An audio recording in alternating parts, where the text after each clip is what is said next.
Hello बच्चों, once again एक बार फिर से आप सभी का हार्दिक स्वागत है एसएस बायोलॉजी में। बच्चे, लास्ट लेक्चर हमने डिस्कस किया था 7 सेल्ड इन 8 न्यूक्लियाई, 7 कोशिकीय तथा 8 केंद्रकीय भ्रूण भ्रूण कोश को। आइए हम आगे समझते हैं इस भ्रूण कोश की संरचना में कौन कौन सी कोशिकाएं सम्मिलित होती है और कैसे उन कोशिकाओं को आप समझ सकते हो। देखिए बच्चा, जैसे ही हमने इसको कंप्लीट किया था तो एक आपको बताया था मैंने पॉइंट कि यहां ये एक बीजाणुक परिवर्धन कहलाता है, एक बीजाणुक परिवर्धन, तथा इसको पॉलीगोनम प्रकार का एम्ब्रियो भी कहा जाता है, एम्ब्रियो सैक भी कहा जाता है। दोनों पॉइंट क्लियर हुए। अब हम देखते हैं इसकी थ्योरी। कौन सी सेल बड़ी, कौन सी छोटी, सबसे बड़ी कोशिका, छोटी कोशिका। और एरो का मतलब मैंने आपको बताया था, एरो किसकी तरफ डिनोट कर रहा है बेटा? बीजांड द्वार की ओर। एरो क्या बता रहा है? बीजांड द्वार किधर है। आइए भाई वन बाय वन करके फिर आगे बढ़ते हैं। देखिएगा इस डायग्राम में आपको टोटल कोशिकाएं मिली है 7 टोटल कोशिकाएं 7 है, लेकिन केंद्रकों की संख्या 8 है। तो आपने कहा था 7 कोशिकीय 8 केंद्रकीय परिपक्व भ्रूण कोश। मैं फिर से कह रहा हूं, दोहरा रहा हूं, बार बार दोहरा रहा हूं, ये जो है बच्चा, ये है 7 कोशिकीय तथा 8 केंद्रकीय और क्या है बेटा? भ्रूण कोश। देखो ये पॉइंट फिर से आगे आएगा एक पॉइंट के लिए हमारे पास में, क्योंकि आगे हम जब पढ़ेंगे तो उसमें कुछ कोशिकाएं और कुछ केंद्रक दोहरे निषेचन में भाग लगे। कितने केंद्र कितनी कोशिकाएं पढ़ रखा है तो दिमाग में पहले से याद रखना, वहां पर क्वेश्चन को घुमा दिया जाएगा। फिर आगे बढ़े बेटा, तो आइए वन बाय वन करके इसको समझते हैं। भ्रूण कोश के अंदर कोशिकाओं का वितरण विशिष्टता पूर्ण होता है। कैसे? बीजांड द्वार सिरे पर। तो अब बीजांड द्वार सिरा देखो, ये रहा, दे रखा है यहां पर एरो। तो ये जो एरो है ये किसको बता रहा था बेटा? बीजांड द्वार क्षेत्र को। तो इसका मतलब ये हुआ कि आपका ये वाला सेल का जो क्लस्टर है ये कहां की तरफ है? बीजांड द्वार की तरफ है। तो आइए क्या पॉइंट कह रहा है? बीजांड द्वार सिरे पर 3 कोशिकाओं का एक साथ समूहीकृत होता है। बीजांड द्वार पर 3 कोशिकाएं एक साथ पाई जाती है और इसे कहा जाता है अंड उपकरण, एग एपरेटस। इसे क्या नाम दे दिया आपने? एग एपरेटस या समुच्चय, एग समुच्चय का निर्माण करती है। इस अंड समुच्चय उपकरण के अंतर्गत 2 साइड में सहायक कोशिकाएं, आप ये देख पा रहे हो बेटा, ये जो कोशिकाएं होती, ये वाली, इसे आपने नाम दे देना है सहायक कोशिकाएं। तो ये सहायक कोशिकाएं हैं तथा एक अंड कोशिका निहित होती है। और ये रही बेटा अंड कोशिका, पीछे की तरफ 3D में देख पाओ तो ये अंड कोशिका रही। बीजांड द्वारीय छोर जिसे तंतु रूपी समुच्चय कहते हैं, बीजांड द्वारीय छोर के ऊपर यहां पर देखिएगा आपको कुछ इस तरह से कोशिकाओं के अंदर ही लाइनें दिखाई दे रही है। ये और कुछ नहीं, इसे नाम दे देते हैं बेटा फिलीफॉर्म एपरेटस। ये क्या कहलाता है? तंतु रूपी समुच्चय, फिलीफॉर्म एपरेटस ये कहलाएगा तंतु रूपी समुच्चय। समुच्चय कहते हैं पर एक विशेष सहायक कोशिका स्थूलन होने लगता है। ये जो आपके तंतु रूपी समुच्चय है बेटा, ये सहायक कोशिका के अंदर या ऊपर की तरफ स्थूलन देते हैं, जो सहायक कोशिका में पराग नलिका के दिशा को निर्देशित करते हैं। ये हमने पहले ही पढ़ा था कि ये वाली जो तंतु रूपी समुच्चय है ये सहायक कोशिका में उपस्थित है और ये क्या करता है बेटा? तो आपको बोला था ये पराग नलिका को दिशा प्रदान करता है, पराग नलिका को दिशा प्रदान करेगा। कौन? तंतु रूपी समुच्चय, क्योंकि ये स्रावित करता है एक रसायन, एक केमिकल। उस केमिकल के अलोंग ही ये पराग नलिका को अपनी ओर आकर्षित करेगी। 3 अन्य कोशिकाएं निभागीय, ये रहा बेटा, ये वाला छोर जो है कहलाएगा निभागीय सिरा, क्योंकि एक होता है बीजांड द्वारी सिरा, दूसरा निभागीय सिरा। तो क्या कह रहा है एनसीईआरटी? निभागीय सिरा पर 3 कोशिकाओं का समूह पाया जाता है, जिसे प्रतिव्यासत या एंटीपोडल सेल्स कहते हैं। तो 3 कोशिकाओं का समूह एंटीपोडल सेल्स है। देखो बच्चा गलती कहां करता है, 3 कोशिकाओं का समूह इधर भी है, 3 कोशिकाओं का समूह इधर भी है। वो 3 कोशिकाएं निभाग सिरे की तरफ है, ये 3 कोशिकाएं बीजांड द्वार की तरफ है।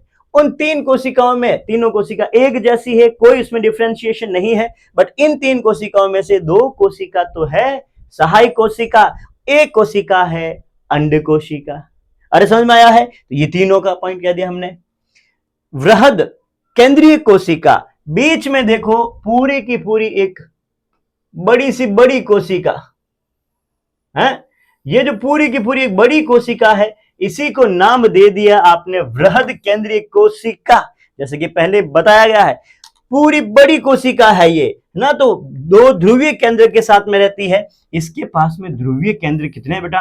2 हैं। तो अब देखो इसीलिए तो हमने कहा था ना, कोशिकाएं कितनी है? 1 2 3 और ये केंद्रीय 4 5 6 7, 7 तो कोशिकाएं हैं, बट केंद्रक, इसका केंद्रक 2 3 4 5 6 7 8, तो 7 कोशिका 8 केंद्रक अवस्था, 2 ध्रुवीय केंद्रक होता है। इस प्रकार एक प्रारूपिक आवर्त विधि भ्रूण कोश माफी चाहूंगा, भ्रूण कोश, क फॉर कबूतर है।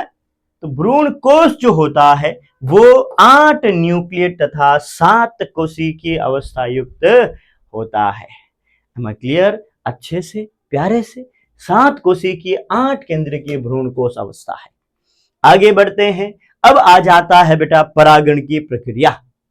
परागण, देख विद्यार्थी, परागण का मतलब हो गया है, अब पोलन ग्रेन जो पराग कण है, वो पराग कण बारात लेके जाएंगे ना भाई। पराग कण अपने आप को हवा के द्वारा उड़ के किसी के इंसेक्ट वगैरह के ऊपर, पानी में तैरकर, कैसे भी करके वर्तिकाग्र पर पहुंचेंगे। प्रक्रिया है परागण। सुनो, परागण जो है बेटा पराग कणों का होता है। परागण किसका होता है? पराग कणों का होता है। परागण, तो हमारे पास में परागण की प्रक्रिया है, जिसे आपने नाम दे दिया पॉलिनेशन। और पॉलिनेशन देखो कैसे कैसे हो सकता है, पहले इसका नाम नहीं देखते हम कि परागण कितने प्रकार का, वो सब बात की बात है। पहले ये क्या क्या हो सकता है, जैसे मान लो, सोचो, थोड़ा सा दिमाग लगाता है ना, क्योंकि पढ़ने का तरीका अपने पास क्या होना चाहिए कि आप खुद अप्रोच लगाओ कि क्या ये भी हो सकता है क्या। हर बार कब तक अपन नोटिफिकेशन की भी हाँ लिखा हुआ जैसे जैसा पढ़े, कुछ नया करने की कोशिश करते हैं ना, हर बार कुछ नया पढ़ने की कोशिश करते हैं। तो कैसे अप्रोच लगा सकते हैं, अप्रोच से कैसे पढ़ा जाए, अप्रोच से कैसे पढ़ते हो, उसके लिए बेस्ट एग्जांपल है, आपको उस क्वेश्चंस या जो भी आप पॉइंट पढ़ रहे हो उसके द्वारा या उसके आसपास जितने भी पॉइंट आपको एक बार पता हो, सब अपने दिमाग में क्लिक करो। पढ़ने का बच्चों की सबसे बड़ी विडंबना यही होती है और सबसे बड़ा क्वेश्चन भी यही होता है, सर पढ़ते इतने घंटे हैं लेकिन याद जीरो है, नीलपन सन्नाटा। वो इसलिए होता है बेटा क्योंकि आपको पढ़ने का तरीका नहीं पता है। तरीका बेस्ट क्या है, जैसे ही तुम कोई क्वेश्चन देखो, कोई पॉइंट देखो, तुम्हें उस क्वेश्चन के बारे में, तुम्हें इन पॉइंट्स के बारे में क्या क्या पता है, सबसे पहले दिमाग में उसको लेके आओ। क्वेश्चन देखते ही जैसे पॉइंट तुम्हारे दिमाग में आया, हाथों ऑप्शन देखो, क्या वो पॉइंट उस ऑप्शन में है, तुम्हें मिल जाएगा कि तुमने बिना ऑप्शन देखे ही आंसर पहले से ही क्लिक कर दिया है। बेस्ट अप्रोच है। ऐसे कैसे थ्योरी में भी ऐसे ही करो।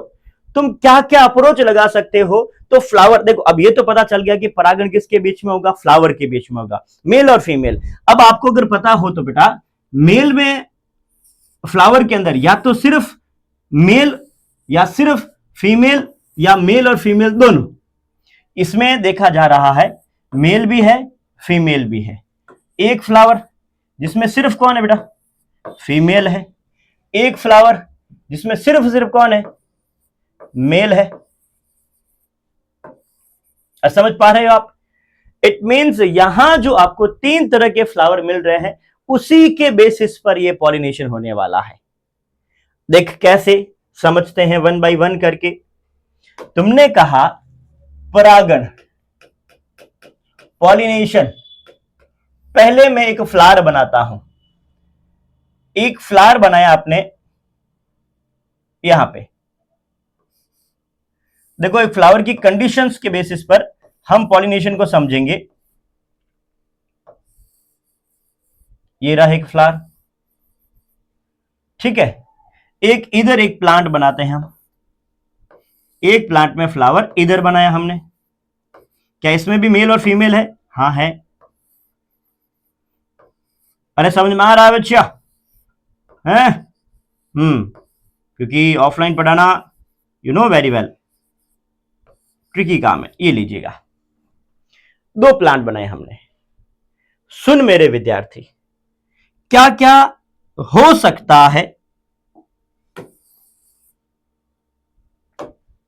देख, पहले तो ये हो सकता है, इसी प्लांट में देखते हैं, या तो पॉलिनेशन में पोलन ग्रेन यहां से निकलकर यहां पहुंचे, ऑप्शन ए। मुझे नहीं पता अभी इसको क्या कहेंगे, मैं पहले ऑप्शन ए की बात करता हूं, या तो पोलन ग्रेन एक ही फ्लावर के बीच में, या पोलन ग्रेन जो है यहां से यहां पहुंचे, ऑप्शन बी। ठीक है, हम अप्रोच लगा रहे हैं कि मुझे इसके बारे में क्या क्या पता हो सकता है, अप्रोच से सॉल्व करते हैं। दूसरा, इधर मैंने देखा, मेरे पास ये प्लांट पूरा का पूरा मिला है मुझे मेल का, ये मेल का प्लांट है, और इधर एक प्लांट मिला मुझे पूरा का पूरा फीमेल का, जिसमें फीमेल रिप्रोडक्टिव सिस्टम है। अब पोलन ग्रेन यहां से यहां की तरफ गए हैं, ये हमारा अप्रोच रहा सी। ठीक रहा। अब आपको इनके अप्रोच के बेसिस पर आपने जो समझा है उसके नाम पर हम देखते हैं क्या नाम आ सकता है।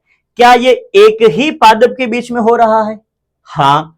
क्या ये एक ही प्लांट के बीच में हो रहा है? पादप प्लांट भाई। क्या ये एक ही फ्लावर के बीच में? हाँ। एक ही जाति के बीच में? हाँ।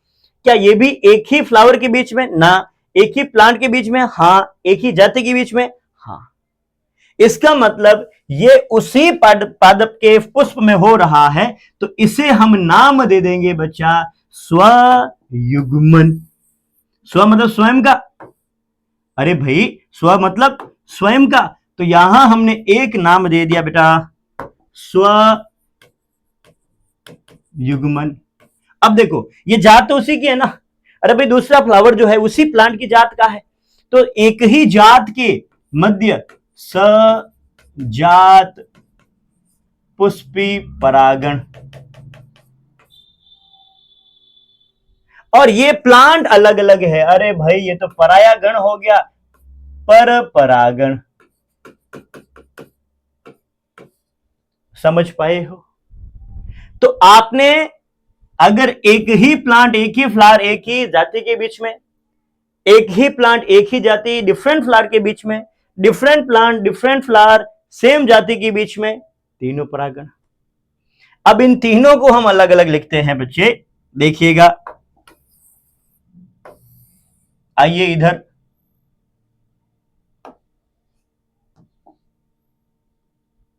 देख विद्यार्थी, पहले अगर स्वयुग्मन की बात की जाए तो फर्स्ट में ए में देखो, ए में देखने पर आप ये तो समझ चुके हो कि ये सेम प्लांट के बीच में हो रहा है, यानी कि समान पादप के बीच में हो रहा है। समान पादप। क्या पुष्प भी समान है? बिल्कुल समान पुष्प के बीच में हो रहा है। क्या जाति भी समान है? बिल्कुल समान जाति के बीच में हो रहा है। ठीक हुआ? लेकिन बी को देखो, क्या बी समान पादप के बीच में है? हाँ, ये तो ठीक हो गया, समान पादप। क्या पुष्प समान है? नहीं, पुष्प भिन्न भिन्न हो गया, तो क्या नाम दे दोगे? भिन्न पुष्प के मध्य। क्या जाति समान होगी? बिल्कुल बेटा, फ्लावर एक है तो यहां जाति तो क्या रहने वाली है? समाहनी रहने वाली है, समान जाति के मध्य होने वाला है। इधर देखने पर पर परागण में, पर परागण में आप देख पा रहे हो, आप इसे पूछते हैं भाई क्या यहां पुष्प समान है? नहीं। पादप समान है? नहीं। तो पहला तो हमारा यही हो गया, पादप ही क्या हुए बेटा? पादप भिन्न भिन्न। दूसरा, क्या पुष्प समान है? पुष्प भी कैसे हैं? भिन्न भिन्न। क्या जाति समान है? हाँ, यहां ध्यान रखना, जाति समान है। अरे भाई, आप जाति समान इसलिए कह रहे हो क्योंकि समान जाति के मध्य ही तो होगा। अगर आप फ्लावर जो है बेटा, एक फ्लावर आपने ले लिया कमल का, दूसरा फ्लावर ले लिया आपने गुलाब का, तो गुलाब के पोलन ग्रेन को कमल पे गिराकर तुम कम गबूला ऐसा कुछ प्लांट बनाओगे? अरे नहीं, ऐसा कोई प्लांट होता ही नहीं है बच्चा। जाति क्या रहने वाली चाहिए? समान। और ये हमने पहले ही कहा है, आर्टिफिशियल हाइब्रिडाइजेशन हम नहीं पढ़ रहे हैं, हम पढ़ रहे हैं नॉर्मल हाइब्रिडाइजेशन। उसमें तो आपको ये समान ही मिलने वाला है, जाति समान ही रहने वाली है। स्वपरागण और परपरागण, इन दोनों को, क्योंकि एक ही जाति के बीच में हो रहा है, एक ही फ्लावर प्लांट के बीच में हो रहा है, इसीलिए आप इसको नाम दे दोगे पहले परागण में, इसका नाम हो जाएगा बेटा स्वपरागण, और स्वपरागण दूसरा परपरागण। अब पता चला बेटा कैसे इसको अपन अच्छे से समझ पा रहे हैं और कैसे हमने इसको अच्छे से क्लियर किया है। आप इसको फोटो ले सकते हो, स्वपरागण परपरागण एक ही जगह पर पूरा का पूरा कंप्लीट, ए और बी का। अब आइए एनसीईआरटी की थ्योरी को समझे हम। देख विद्यार्थी, पूर्ववर्ती भाग पिछले पाठ में कि पुष्पीय पादप में नर और मादा युग्मक क्रमशः परागकण और भ्रूणकोश पैदा करते हैं। परागकण नर के लिए, भ्रूणकोश मादा जो कि 7 कोशिकीय 8 केंद्र की अवस्था है।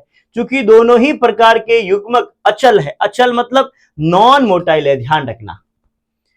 हायर प्लांट्स के अंदर, हायर प्लांट्स मतलब एंजियोस्पर्म के अंदर जो मेल एंड फीमेल है वो नॉन मोटाइल है, निषेचन संपन्न होने के लिए दोनों को एक साथ आना जरूरी है। ये भी आपके एनसीईआरटी के रिप्रोडक्शन इन फ्लावरिंग ह्यूमन में, मानव जनन में कहा गया है। अगर निषेचन करवाना है तो निषेचन के लिए नर तथा मादा युग्मकों का एक समय पर एक स्थान पर आना जरूरी है, ये भी बात कह रहा है। तो यह कैसे संपन्न होगा? यह होगा बेटा परागण के द्वारा। इस उद्देश्य की प्राप्ति के लिए परागण प्रक्रम करवाया जाता है, जिसे आपने नाम दिया था पॉलिनेशन। परागकण परागकोश से झड़ने के पश्चात का स्त्री केसर वर्तिकाग्र तक स्थानांतरण संचरण को परागण कहते हैं। देखो यहां से ये रहा फीमेल रिप्रोडक्टिव पार्ट, ये रहा मेल रिप्रोडक्टिव पार्ट। मेल से रिप्रोडक्टिव पार्ट, मेल से पोलन ग्रेन का फीमेल पर पहुंचना क्या कहलाएगा? परागण। सुनो बेटा, कहां से आए हैं? परागकोश से। कहां को गए हैं? स्त्री केसर। कहां से? परागकोश। ये रहा परागकोश, ये कौन है? स्त्री केसर। तो यहां से यहां पहुंचने की प्रक्रिया है, क्या कहलाई है? परागण कहलाता है। परागण की प्राप्ति के लिए पुष्पीय पादप ने एक आश्चर्यजनक अनुकूलन।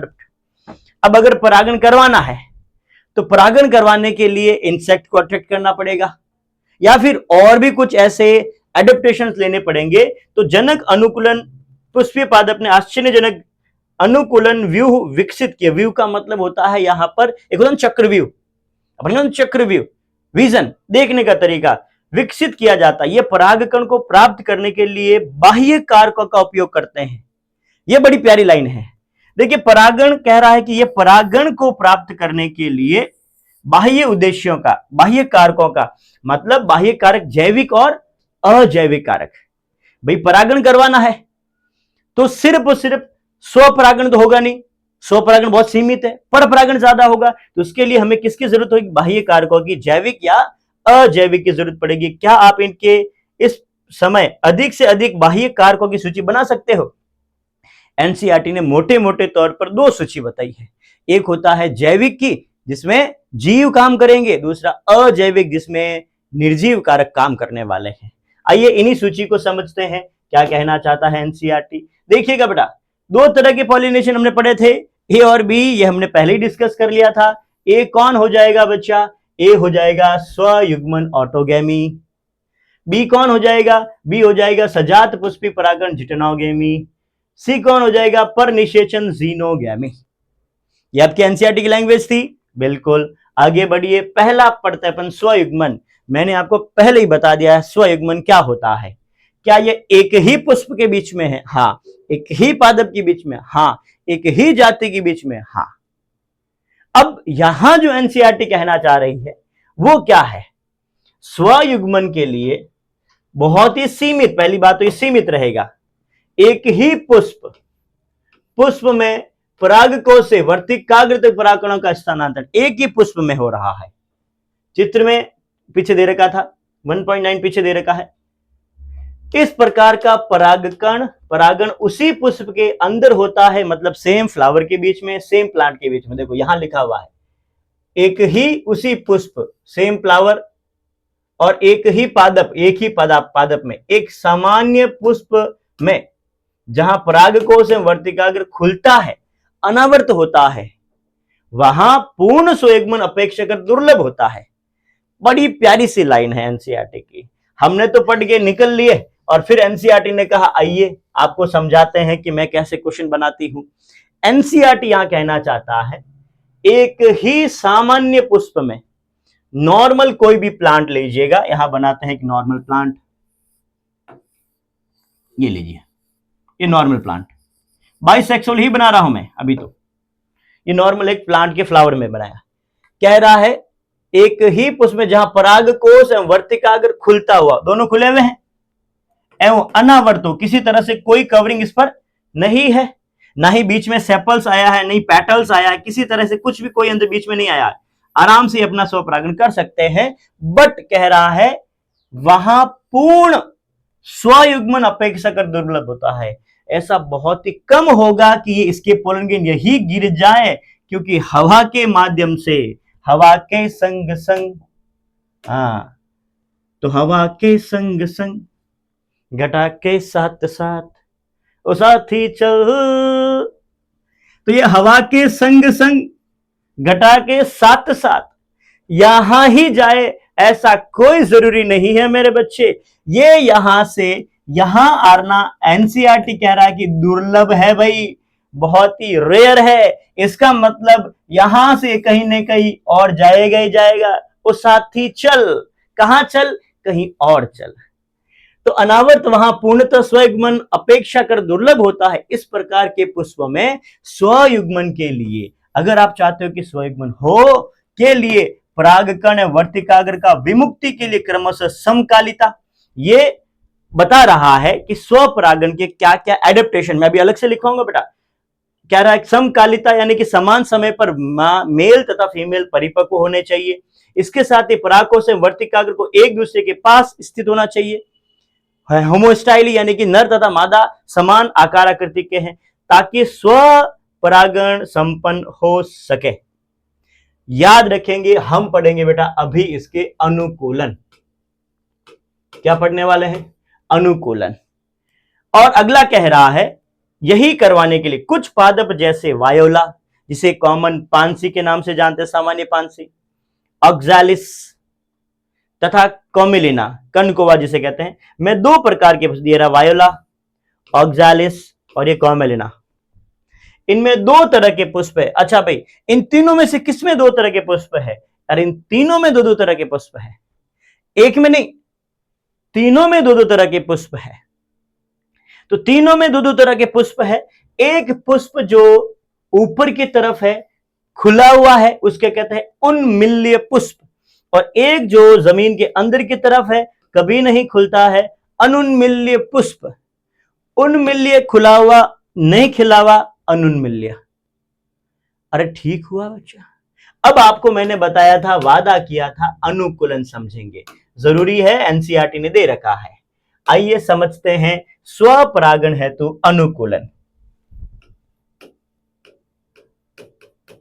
स्वपरागण हेतु अनुकूलन। देखिए, हम चाहते हैं कि हर बार स्वपरागण ही हो, उसके लिए क्या क्या एडेप्टेशन होने चाहिए। विद्यार्थी, सबसे ज्यादा विद्यार्थी को दिक्कत आती है इन चार शब्दों के बारे में। एक होता है जिसे आप कहते हो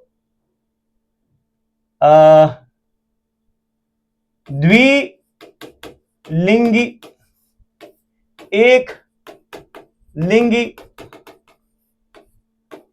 एक लिंगाश्रयता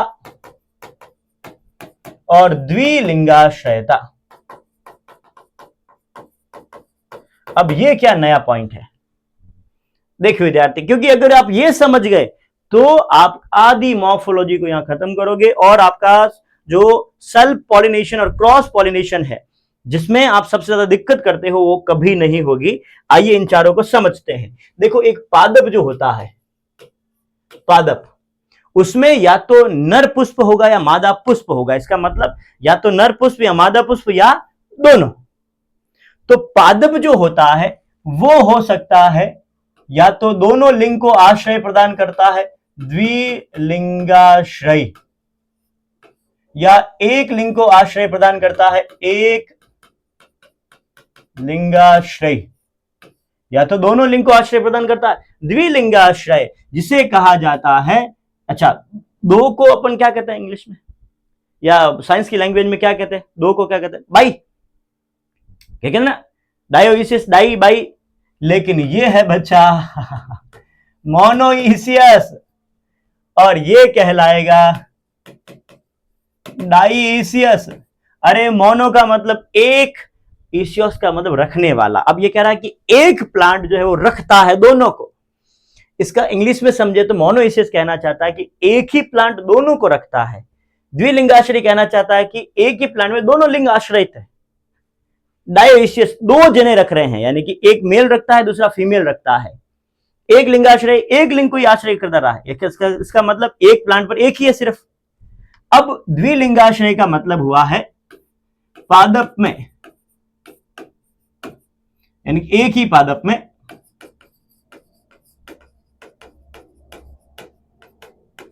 नर तथा मादा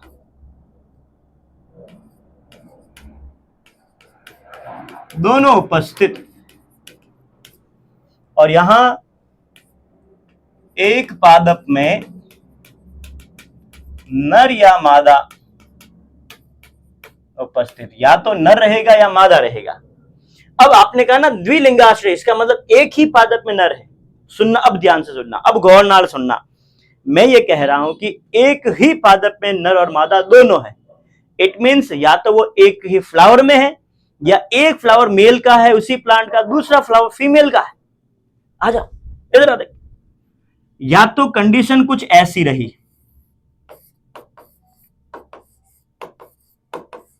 ये लीजिएगा।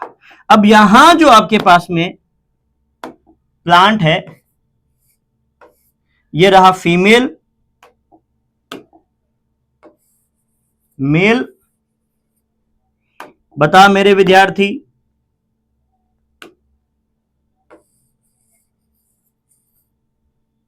अरे समझ पा रहे हो अच्छे से? देखो, क्या मेल, ये रहा मेल, क्या फीमेल, फीमेल एक ही फ्लावर में है? बिल्कुल। ऐसे फ्लावर जिसमें मेल और फीमेल सेम हो, यानी एक ही प्लांट में हो, ऐसों को हम नाम दे देंगे बच्चा बाइसेक्सुअल। ऐसे को क्या नाम दे देंगे बेटा? बाइसेक्सुअल। अरे क्या नाम दे दिया आपने इसको? बाइसेक्सुअल नाम दे दिया है। तो विद्यार्थी, ये जो आपको दिखाई दे रहा है ये है बाइसेक्सुअल। कौन है बच्चा? बाइसेक्सुअल। ये देखिएगा, यानी कि द्विलिंगी। अब इसमें पुष्प जो होता है, मैं अलग से लिखता हूं, पुष्प जो है वो कैसा है? द्विलिंगी, बाइसेक्सुअल। हाँ, इसमें ऐसा कुछ नहीं है कि द्वि को अपन मोनो कहेंगे, नहीं। और यहां देखेंगे इस जगह पर दूसरा एक और प्लांट लेते हैं हम। इस प्लांट में ऊपर की तरफ यहां आपको सिर्फ और सिर्फ कौन मिल रहा है? मेल मिल रहा है। इस तरफ यहां पर आपको फीमेल भाग मिल रहा है।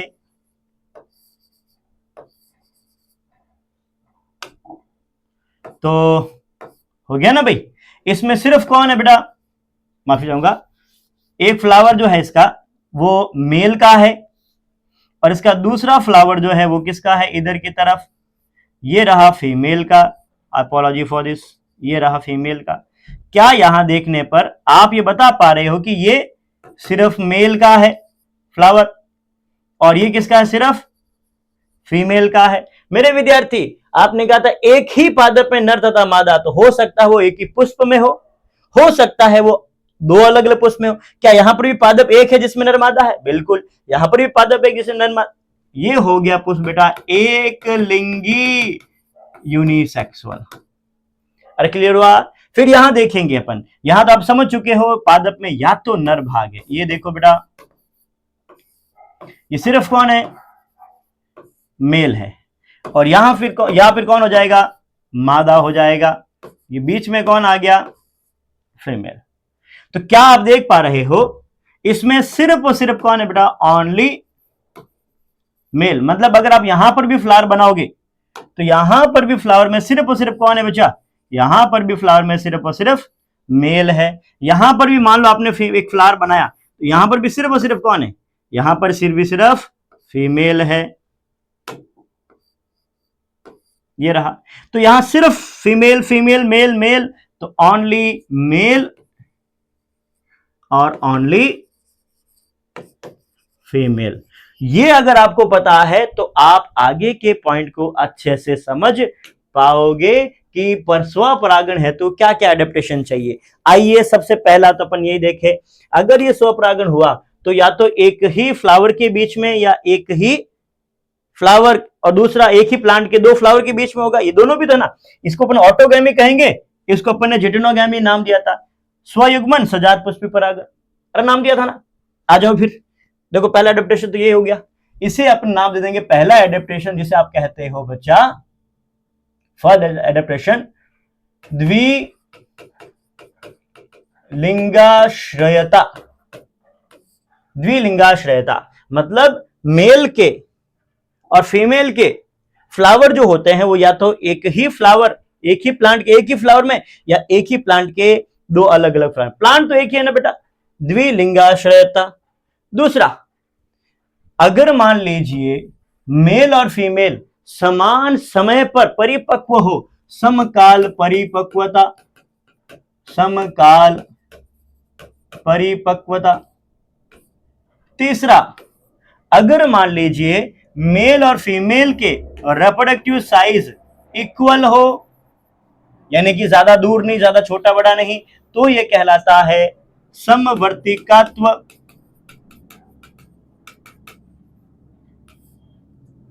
और अगर मान लीजिए डी की बात की जाए, फ्लावर खुले ही ना, फ्लावर खुले ही ना, जैसे अपन ने वायोला ऑक्जेलिस कॉमेलिना में पढ़ा था, तो वहां पर आपने क्या कहा था? एक फ्लावर जो कि ऊपर की तरफ रहता है, ग्राउंड के बाहर रहता था, नाम दे दिया उन्मिल्य, और जो अंदर की तरफ रहता है जमीन के, अनउन्मिल्य। तो यहां पर हो जाएगा अनउन्मिल्यता।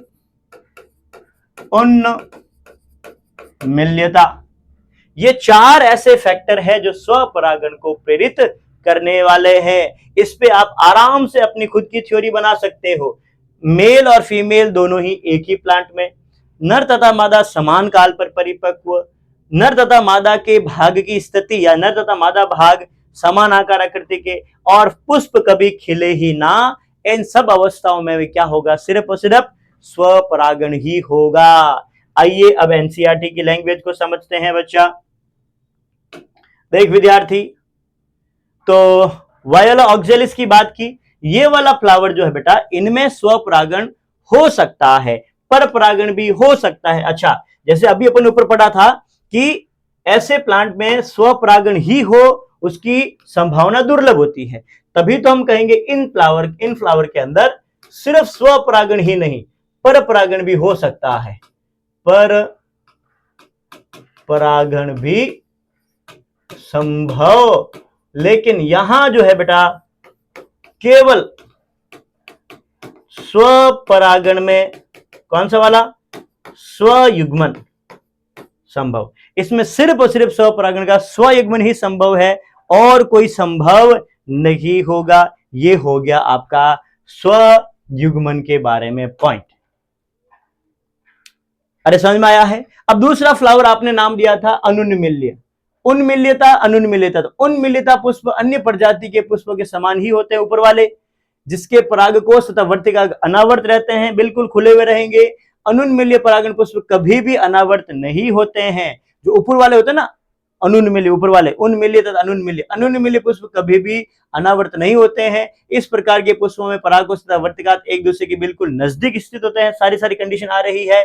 जब पुष्प कलिका में परागकोश स्फुटित होता है तब परागकण वर्तिकाग्र के संपर्क में आकर परागकण को प्रभावित करते हैं। अतः अनुन्मील्य, एक तो उन्मील्य ऊपर वाले, अनुन्मील्य जो नीचे वाले अंदर वाले रहेंगे ना, अंदर की बात कर अंडरग्राउंड की, पुष्प सदैव स्वयुग्मन ही करता है। ये रहा इधर वाले फ्लावर, ये जमीन के अंदर वाले फ्लावर है बेटा।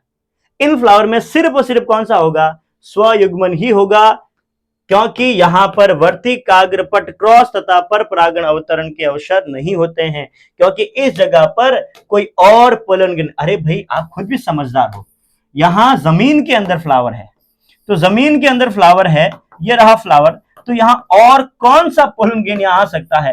कैसे? हवा के द्वारा। अरे जमीन में हवा कैसे चलाओगे तुम? पानी के द्वारा जमीन में पानी कैसे चलाओगे तुम? पानी तो रिश्ता है।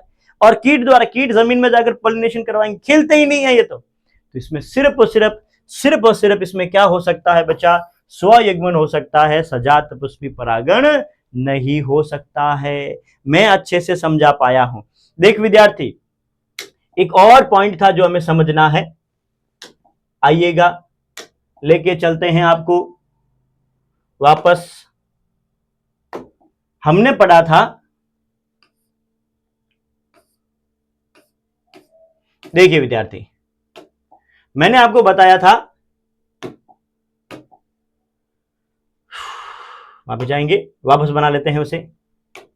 देखो, जब आपने स्वयुग्मन और सजात पुष्पी परागण पढ़ा था तो हमने कहा था कि फ्लावर सेम रहने वाला है। यहां मैं पढ़ा रहा हूं आपको स्वयुग्मन।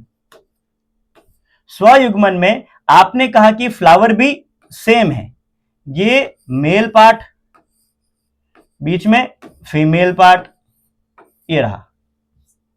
आपने कहा फ्लावर क्या है बेटा? सेम है प्लांट के अंदर, तो इसके अंदर फ्लावर भी सेम। इसका मतलब ये पूरी तरह से अनुवांशिकी रूप से, क्योंकि देखो इस फ्लावर की अनुवांशिकी जो रहने वाली है समान रहने वाली, तो अनुवांशिकी रूप से भी स्वपरागण है। क्या यहां पर इसको पोलन ग्रेन को यहां से यहां पहुंचने में किसी पॉलिनेटिंग एजेंट्स की जरूरत हुई? नहीं। इसका मतलब ये कार्य की या इकोलॉजिकली पारिस्थितिकी रूप से, पारिस्थितिकी रूप से भी ये कैसा है बेटा? स्वपरागण है। लेकिन जब हमने बात की सजात पुष्पी परागण, तो आप देखिएगा सजात पुष्पी परागण में फ्लावर बेटा एक ही प्लांट पर एक तो था सिर्फ और सिर्फ मेल का और दूसरा था सिर्फ और सिर्फ फीमेल का।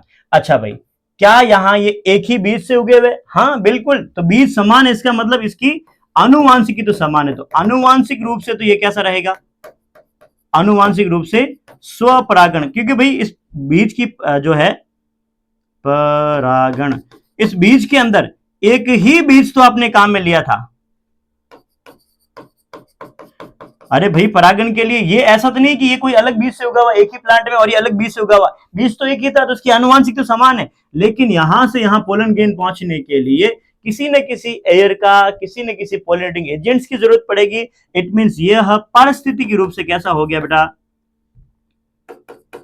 पारिस्थितिकी रूप से ये बन जाएगा आपका बिल्कुल पर परागण।